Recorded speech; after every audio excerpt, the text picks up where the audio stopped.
Parmi les objectifs assignés à cet atelier de formation de 2 jours, dont a participé les membres du comité de santé, figurent entre autres la promotion des droits des patients et des gardes malades et l'examen du projet d'arrêté portant organisation, composition et fonctionnement du comité des usagers au sein de l'hôpital de référence du district sanitaire. Répondant aux attentes des délégués des COSA, ces objectifs qui font montre à la participation et contribution citoyenne à l'amélioration de la qualité des soins dans les hôpitaux de proximité ont abouti à un consensus à l'unanimité.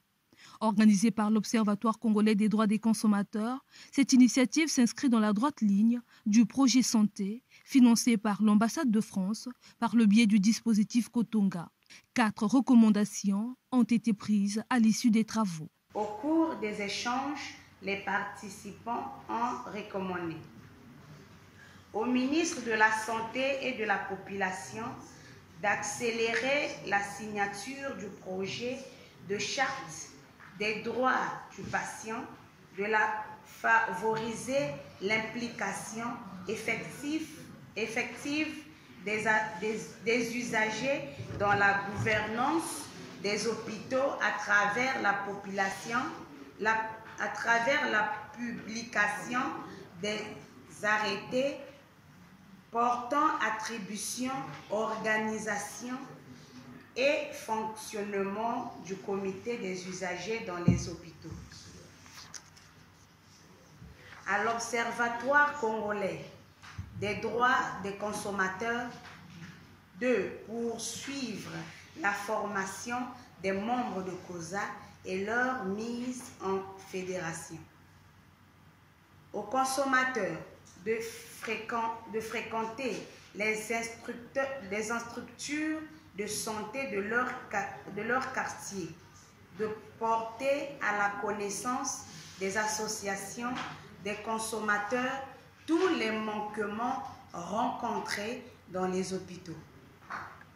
Aux membres des COSA d'accomplir leur mission conformément à leur attribution réglementaire. En marge de cette initiative d'implication de la société civile et communauté au fonctionnement du système sanitaire, les membres du RAC ont tenu une assemblée générale pour élire un nouveau bureau. La coordination a été remportée par l'Union des consommateurs de l'eau et de l'électricité. Ce n'est pas d'abord une joie que nous exprimons, parce que nous savons que la tâche elle est difficile. Et donc nous avons besoin de l'appui de tout le monde, de toutes les associations, membres du réseau des associations de consommateurs, de conjuguer les énergies positives pour que finalement nous atteignions les objectifs qui nous sont assignés et de relever les défis qui sont les nôtres face aux besoins des consommateurs qui nous attendent beaucoup de nous. Elles sont multiples les priorités.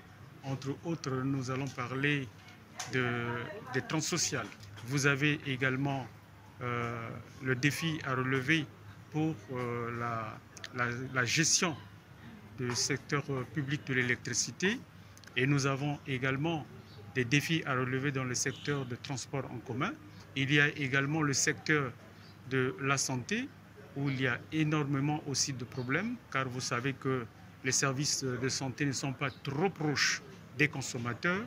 Pour son mandat, Célestin Matingu dresse déjà ses priorités. À l'endroit des consommateurs, c'est de demander la mobilisation des consommateurs, de nous faire confiance et de saisir les opportunités de communication du réseau des associations des consommateurs et bien évidemment des autres associations membres du réseau des associations des consommateurs pour finalement nous faire parvenir des plaintes afin que nous les transmettons aux décideurs publics et aussi aux opérateurs qui nous disposent des offres de services privés.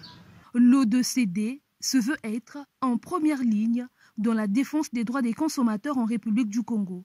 Ces actions sanitaires à son actif font déjà des échos favorables auprès des usagers.